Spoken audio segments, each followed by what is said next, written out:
Mr. Harder. Thank you so much, Mr. Chair, and thank you, Administrator, for being here today. I'm going to focus my comments on an issue that we've talked about before, which is air quality in the Central Valley, and especially air quality monitoring. The American Lung Association released their 2024 State of the Air report, and they found that last year was the worst year for air quality in 25 years for the number of days with hazardous or very unhealthy air quality. And as you know, my district is ranked one of the most polluted in the entire country. This is a major issue. I had childhood asthma as a kid. My brother had it. I don't want my two daughters to grow up with the same challenges that I had. One source of this air pollution is catastrophic wildfires.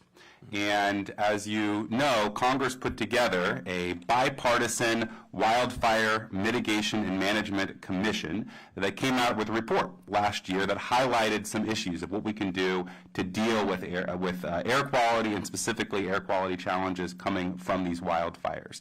One of the commission's recommendations was to improve the EPA's air quality monitoring. So people had real-time alerts that there was a nationally consistent smoke monitoring system that could convey real information on poor air quality to the public. I'm working on bipartisan legislation right now to expand those recommendations into law. But I'd love to hear from you about what you think we could do to help give resources to the EPA to improve AirNow's capacity to be a real state-of-the-art resource for the public during smoke events. Well, thank you for that question. And yes, I think that the Commission's report has been very instructive to us. We do have a very complicated air monitoring system across the country. We do have the AirNow system, which is on mobile apps or laptops where parents can take a look at that and see what the air quality is to know if they want to send their kid to a soccer game or go out jogging and such. And so we feel really good about a robust air quality monitoring system. One of the things that we have requested in this budget that seems to be continually ignored or getting struck down or saying the EPA is trying to grow itself is developing the technological capabilities, right? We know we're going to have wildfires. We know that our forestry system needs to use prescribed burns, so we have to do a better job of understanding where the air pollution as a result is coming from and how we protect public health. This commission that you referred to has been extremely helpful, and you will see in our budget resource requests specifically to enhance our air quality monitoring capabilities and our ability to share that information nationwide. It used to be that these wildfires were just on the West Coast. Now we're seeing them in North Carolina. We're seeing wildfires come from Canada. So we need those investments, both technology and people, to keep the American public safe.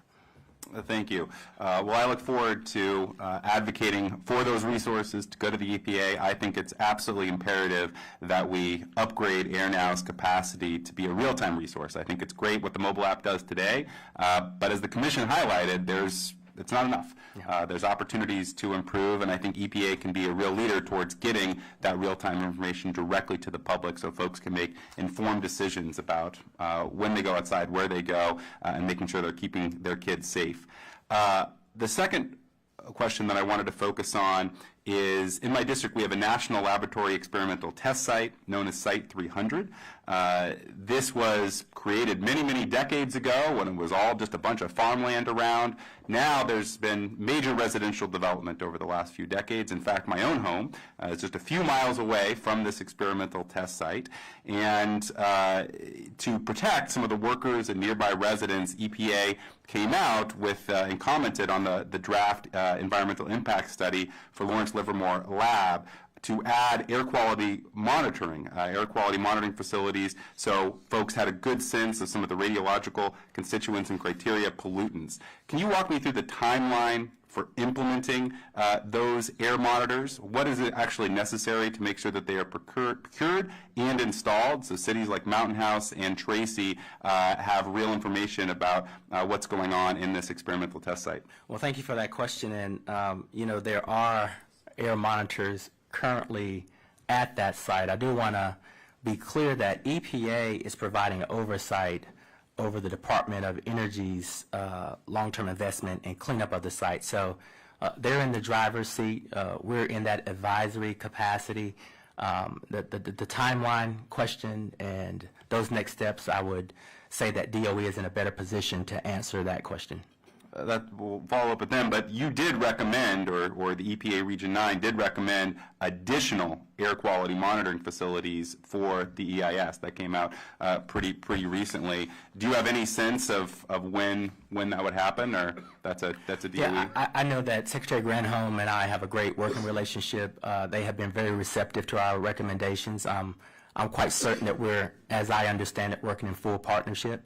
Again, in terms of the total receipt of those recommendations from one agency to the other and the timing for the implementation of those recommendations, I'd have to leave that to DOE. Would not want to get in front of them on that. Okay. Well, I agreed with the EPA recommendations. I think additional air quality monitoring makes perfect sense in that site, and we'll look forward to working with you to make that happen. Thank you, and I yield back. Thank you.